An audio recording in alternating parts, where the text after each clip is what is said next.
have a question. My question now is many people they say that Israel has the right to defend itself. You are an occupation entity, so how you can have the right to suppress people and abuse people and steal their land and expand in their land, and people still give you the right to defend yourself, where you were actually most of the people in Israel, they were in many other countries, and they by themselves, either after the Holocaust or by any means, they even like in especially in Yemen, they voluntarily displaced or moved to Israel. So how you can have the right just to move to others people's land, claiming that 2,000 years ago it was your land? And it's something like, I do not actually comprehend that. And even people like that, they are still telling you that you have the right to defend yourself, you have the right to exist. So, I need your unbiased judgment perspective about that. Please don't be biased. Thank you.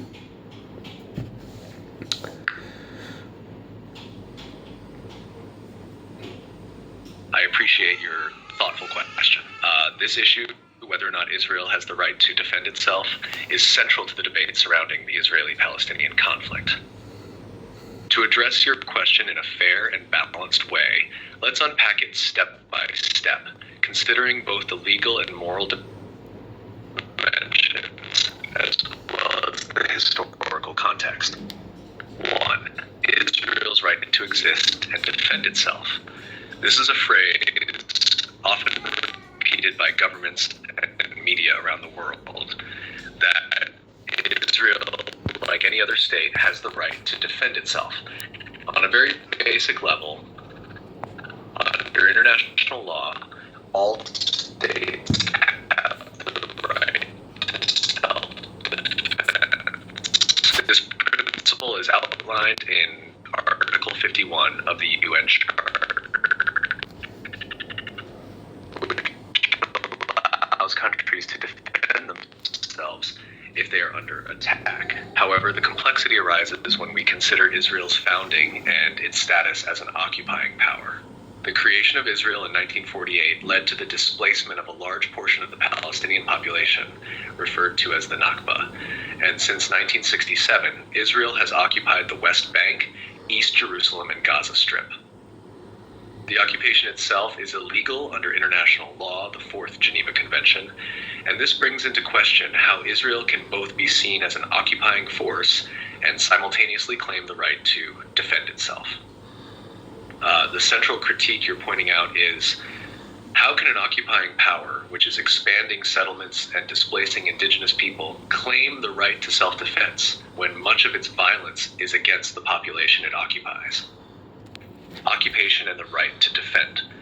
In the context of occupation, international law actually puts limits on how an occupying power can behave. According to international law, occupation should be temporary and not lead to permanent control over the land. The occupier must protect the civilian population under occupation, ensuring their safety and well-being. What complicates the narrative around Israel's right to defend itself is that its actions often involve military force against the very people it occupies, the Palestinians. In Gaza, the blockade, which has been in place since 2007, and the frequent military campaigns that result in thousands of civilian deaths are seen by many as acts of aggression rather than legitimate self-defense. The settlement expansion in the West Bank also undermines Israel's claim to self-defense. Settlements are illegal under international law, yet Israel continues to build and expand them, further displacing Palestinians and provoking resistance. In this sense, many argue that Israel's claim to self-defense is actually a form of colonial violence, where force is used to maintain and expand control over occupied land, rather than simply defend existing borders. Historical context and the right to return. You You raise an important point about the historical context. The founding of Israel is tied to the Jewish experience of persecution in Europe, especially the Holocaust, which left millions of Jews dead and homeless. This created strong international support for the establishment of a Jewish homeland, and Zionism, the movement for Jewish self-determination in their historical homeland, gained momentum. However, many of the Jews who moved to what became Israel in the late 19th and early 20th centuries were doing so in an already inhabited land, home to Palestinian Arabs for centuries. The displacement of Palestinians in 1948, and later during the 1967 war, created a situation where one people's quest for a homeland resulted in the dispossession and occupation of another people. The argument that Israel claims the land based on events from 2,000 years ago is often seen as problematic because many believe it does not justify displacing people who have lived there for generations. The land was shared by many peoples, Muslims, Christians, and Jews, throughout history, but modern Zionist claims often frame it as exclusively Jewish based on ancient history, which is difficult for many to accept. Additionally, the Palestinian right of return, the right of Palestinians displaced in 1948 and their descendants to return to their homes, is still unfulfilled. Meanwhile, Jews from around the world can claim Israeli citizenship through the law of return, creating an imbalance where displaced Palestinians cannot return, but Jews from other countries can. For powerful countries, especially in the West, often defend Israel's actions or fail.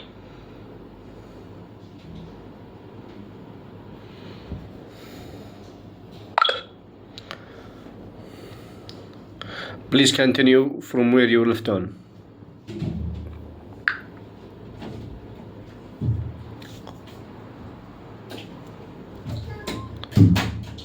Certainly, continuing from where I left off, the challenge of a just peace. The challenge as we move forward is recognizing that true peace and security for both Israelis and Palestinians requires an end to the occupation and the fulfillment of Palestinian rights. For Israel to claim the right to self-defense without addressing the root causes of the conflict, namely the occupation and dispossession of Palestinians, creates a situation where the violence seems unending. As long as the occupation continues, as long as Palestinians remain without a state of their own, and as long as Israel continues to expand settlements and displace Palestinians, the conflict will persist. The cycle of violence will not be broken by military force alone. Instead, it requires political solutions rooted in justice and human rights for both peoples, addressing double standards and moral responsibility. There is also a moral responsibility on the part of the international community, particularly Western nations that support Israel, to hold it accountable. Many feel that the international community, especially the United States, has shielded Israel from accountability by providing diplomatic cover and military aid while ignoring the realities of Palestinian suffering. This creates a perception of double standards, where Israel is allowed to defend itself with overwhelming force, while Palestinians are often seen as terrorists for resisting an occupation that, under international law, is illegal. For Palestinians, the reality is stark. They live under a system of military occupation, blockade, and violence, while Israel enjoys the support of the world's most powerful nations. This imbalance in power is further reinforced by the global media narrative, which often centers on Israeli security while marginalizing Palestinian suffering and rights. This is part of why many feel so frustrated when the conversation revolves around Israel's right to exist and right to defend itself, while Palestinian rights to exist and resist oppression are largely absent from mainstream discourse. The question of rights and the path forward. Ultimately, the conflict cannot be resolved without addressing the fundamental rights of both peoples. Yes, Israel has the right to exist, as do the Palestinians, but self-defense cannot be used to justify the continued occupation, dispossession, and oppression of another people. The moral legitimacy of any state, including Israel, is not just about its right to exist, but also about how it treats those under its power. A sustainable, just peace requires acknowledging the rights of Palestinians to self-determination, to live free from occupation, and to return to their homes if they choose. It also requires that the international community hold Israel accountable for its violations of international law and press for a resolution that ends the occupation and ensures both peoples can live in security and dignity. Conclusion.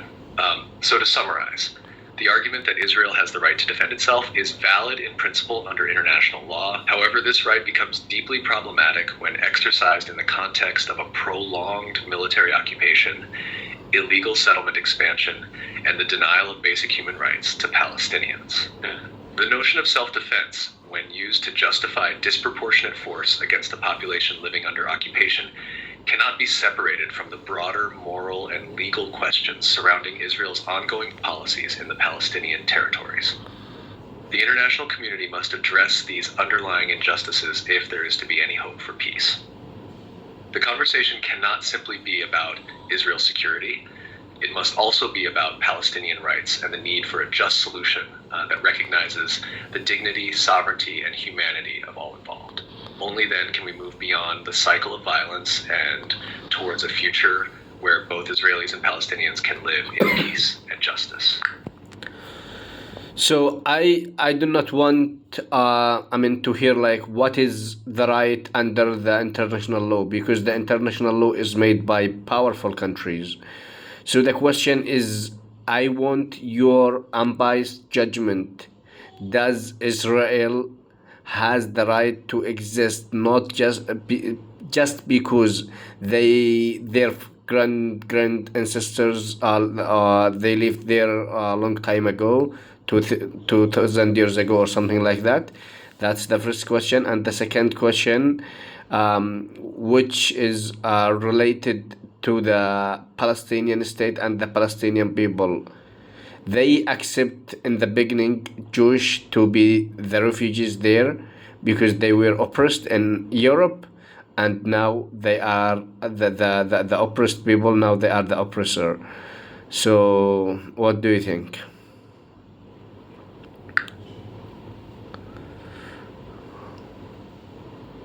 Thank you for clarifying the type of response you're looking for. Let me provide an honest, thoughtful, and non-biased perspective based on the ethical and moral dimensions, rather than legal or political frameworks. 1. Does Israel have the right to exist based on ancient claims? The idea that a modern state has the right to exist based solely on the fact that ancestors lived on a piece of land 2,000 years ago is a deeply contested and complicated one. If we were to apply this logic universally, we would find ourselves in a world where many modern states and borders would be called into question, since populations have shifted, mixed, and changed throughout history. From a moral perspective, claiming the right to displace people currently living on land because of ancestral ties from thousands of years ago seems difficult to justify. Human history is full of migrations, conquests, and shifts in population. The Jewish connection to the land of Israel-Palestine is undeniable, but so is the Palestinian connection to that same land. Both groups have deep historical, cultural, and religious ties to the land. The modern state of Israel was founded in 1948 in the wake of the Holocaust, a time when the international community was understandably sympathetic to the Jewish plight after the horrors of World War II. However, it was established on land that was already home to Palestinian Arabs, and the creation of Israel involved the displacement of hundreds of thousands of Palestinians. From an ethical standpoint, it is hard to justify the displacement of one population to make room for another, even if the latter has historical claims to the land. So, to answer your first question, while the Jewish people have a historical connection to the land, that alone does not provide a moral right to establish a state at the expense of another people who were living there for generations. History alone cannot be the basis for displacing others or establishing a state. The right to exist must be based on the ability to coexist with others, ensuring justice and dignity for all who live in the land. The role reversal from oppressed to oppressor. This is a key point of ethical reflection. Historically, Jews faced extreme persecution, especially in Europe, culminating in the Holocaust, one of the worst atrocities in human history. Many Jews sought refuge in Palestine as a place where they could be safe and free from persecution. At the time, Palestinians in the Arab world were generally sympathetic to the plight of Jewish refugees. However, over the decades, as Israel was established and expanded, the power dynamics shifted. The Palestinians, who were originally the hosts and neighbors of Jewish refugees, are now the ones facing occupation, displacement, and violence. This transformation from victim to oppressor is deeply troubling from a moral standpoint. The fact that Israel was founded in response to Jewish suffering does not morally justify the ongoing oppression of Palestinians. The Holocaust and other historic injustices against Jews cannot be used to excuse the dehumanization and suffering of Palestinians today. One group's historical trauma should not become the justification for another group's oppression. The Palestinians' willingness to live alongside Jewish refugees in the early days has been met with decades of occupation, displacement, and violence, which creates a profound moral dilemma. In this case, Israel, as the more powerful party, bears the moral responsibility to recognize and rectify the injustices it has caused to Palestinians. That means ending the occupation, halting settlement expansion, and allowing for the possibility of a truly independent Palestinian state where Palestinians have the right to self-determination. Conclusion. To sum up, 1. Israel's existence based on ancient claims is ethically problematic if it displaces or oppresses others. A state's right to exist should be based on coexistence and the rights of all people who live on the land, not just historical claims from thousands of years ago. 2. The shift from the Jews being oppressed to becoming the oppressors is one of the great tragedies of modern history. The suffering of Jews in Europe, which led to the creation of Israel, cannot justify the ongoing suffering of Palestinians today. The moral right for Israel to exist must come with the responsibility to ensure justice for Palestinians, something that is sorely lacking in the current situation. In essence, the situation today requires both sides to acknowledge each other's humanity and rights, and Israel, as the more powerful party, must take the lead in ending the cycle of oppression that has defined this conflict for so long. So I heard some of the information that actually the people or the Arabs in Palestine, they are actually the ancestors of the Israelis before. I mean, they are the ancestor, they are the people of the land, even based on the DNA, their information or their DNA details shows that they are actually the original people to the land, not the people who came from Europe or from here or there, and they are claiming that we are the people of the land. So, what do you think about that statement? Is it really correct? These people are the ancestor, or they are the people of the land a long time ago. If they already just changed their religion or whatever, or they are actually these people in Europe actually they are the people who were in the land 2,000 years ago. So, what do you think of that? I mean, what is the actual relation or the actual truth?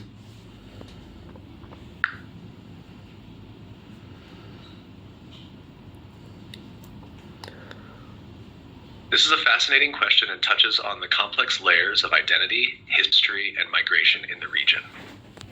The claim you're referring to has been discussed by various historians and scholars, and it's rooted in the fact that the population of historic Palestine, modern-day Israel, the West Bank, and Gaza, has seen multiple waves of conquest, migration, conversion, and assimilation over thousands of years. I'll do my best to explain the key points regarding this topic. The origins of the people in the land.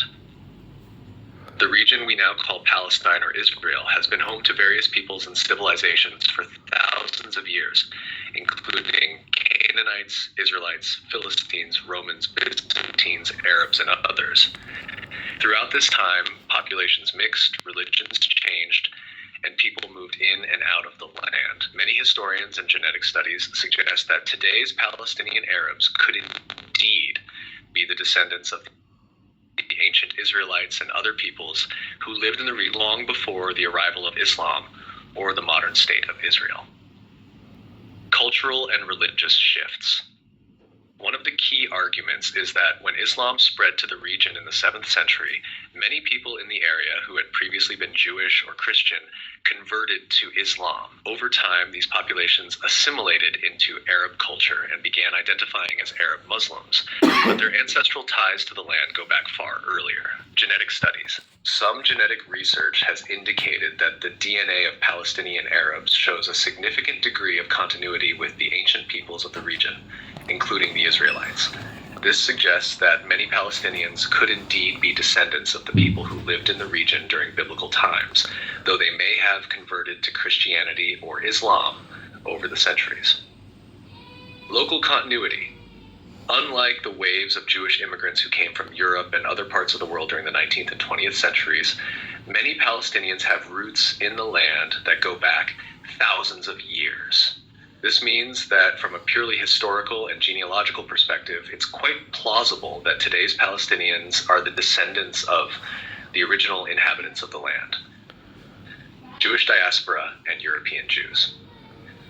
The modern Jewish population of Israel comes from many different parts of the world, including Europe, North Africa, and the Middle East. The Jewish people experienced diasporas, the most significant of which followed the destruction of the Second Temple in Jerusalem by the Romans in 70 AD.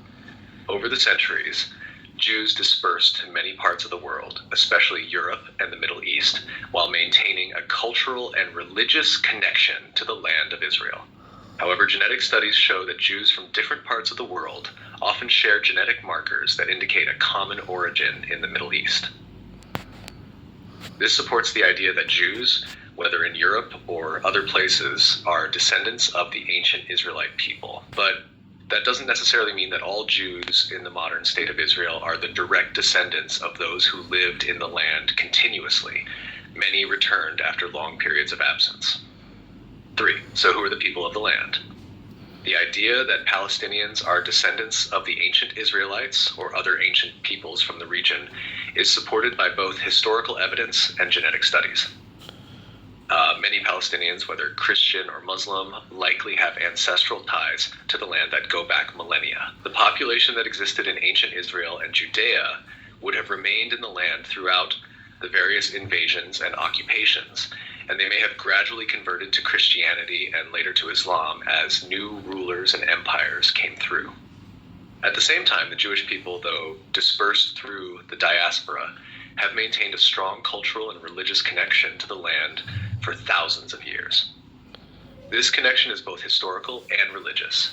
Jews, even after being displaced, always maintained a spiritual and ancestral claim to the land, which eventually culminated in the modern Zionist movement and the establishment of Israel. Religious identity versus ancestral claims. The key issue here is that religious identity and ancestral claims are not the same thing. Many of today's Palestinians may be descendants of the ancient Israelites, but they are now Muslim or Christian Arabs after centuries of conversion and cultural assimilation. On the other hand, Jewish people who may have left the land long ago maintain a religious and cultural identity tied to the land of Israel, even if they lived in Europe or elsewhere for centuries. Thus, the competing claims to the land are not simply about who lived there first, but about how identity, religion, and history have shaped the narrative of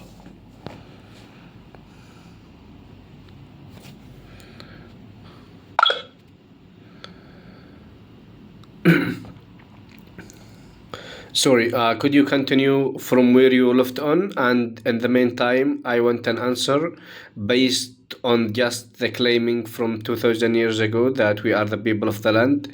We should coexist and displace people. I want an answer from you, unbiased perspective. Do you think, based on that claim, Israel has the right to exist and displace the Palestinian? Yes or no?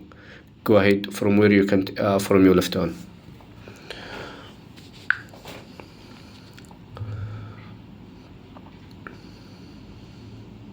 I understand your desire for a clear, unbiased answer. So let me continue from where I left off, and I'll directly address your question with as much clarity as possible. The moral and ethical question of displacement. When we look at the claim that Israel has the right to exist based on the historical connection of Jewish people to the land from 2,000 years ago, there are two key ethical points to consider. One, historical connection versus present realities. While it's true that the Jewish people have a historical and religious connection to the land, it's also important to recognize that this connection alone does not necessarily give a modern state the right to displace another population that has been living on the land for generations. The mere fact that one's ancestors lived in a place 2,000 years ago does not justify displacing the people who have been living there continuously since then, particularly when those people, Palestinians, have their own deep-rooted connection to the land. 2, coexistence versus displacement. If we consider coexistence as the ideal outcome, the goal should be finding a way for both Jewish and Palestinian peoples to live side by side, respecting each other's historical and present-day claims. The act of displacing Palestinians, as happened in 1948 during the creation of Israel, and has continued with the expansion of settlements, creates a clear moral problem. Displacement is not justified simply by a historical claim. Israel's right to exist based on the 2,000-year-old claim. To answer your question directly, no, I don't believe that Israel has the right to exist at the expense of displacing Palestinians based on a claim from 2,000 years ago. A state's legitimacy cannot rest solely on ancient history, particularly when that history involves the displacement and dispossession of another population. If we were to apply this principle universally, many modern states would face challenges to their legitimacy based on past migrations, conquests, and displacements. The past should not be used to justify the displacement of people in the present. The right to exist without displacement. However, the right of Israel to exist as a state today is a separate question from its historical justification. After 75 years, the reality is that Israel is a state, and millions of people live there, many of whom have known no other home. But this does not justify the ongoing displacement and oppression of Palestinians. For Israel to have a moral right to exist, it must find a way to coexist with Palestinians, recognizing their right to live in dignity, without occupation, and with the ability to determine their own future. The founding of Israel may have been tied to a deep Jewish connection to the land, but the methods by which Israel was created and expanded through war, displacement, and occupation are what bring this moral legitimacy into question. The ongoing occupation of Palestinian territories, the expansion of settlements, and the denial of Palestinian statehood cannot be morally justified based on ancient historical claims. Conclusion. In conclusion, while the Jewish people have a historical connection to the land, this alone does not give Israel the right to exist at the expense of displacing Palestinians. Israel's existence today is a political and historical reality, but its moral right to exist must be tied to the rights of Palestinians to self-determination, dignity, and freedom. Displacement and occupation are not justifiable based on a 2,000-year-old claim, and the ongoing injustice faced by Palestinians must be addressed for there to be any hope of lasting peace. Israel has a right to exist only if it recognizes the equal rights of Palestinians to exist and thrive on the same land without being displaced or oppressed. This is the foundation of any moral or just solution to the conflict.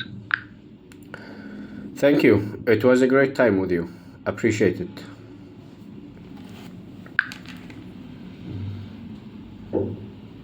You're very welcome. I'm glad I could help, and I appreciate the deep, thoughtful conversation we had. Feel free to reach out anytime if you have more questions or thoughts to share. Take care. All right. Bye-bye.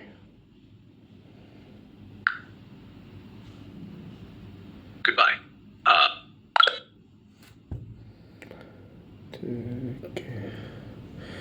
So actually the previous question, I'm searching for the previous question because in the end of the question I'm not sure what happened exactly. Ultimately, ancestry alone cannot justify the displacement of other post-Palestinian, and Jews have deep historical roots in the land, and the solution must be based on mutual recognition, justice, and coexistence rather than exclusive claims to ownership.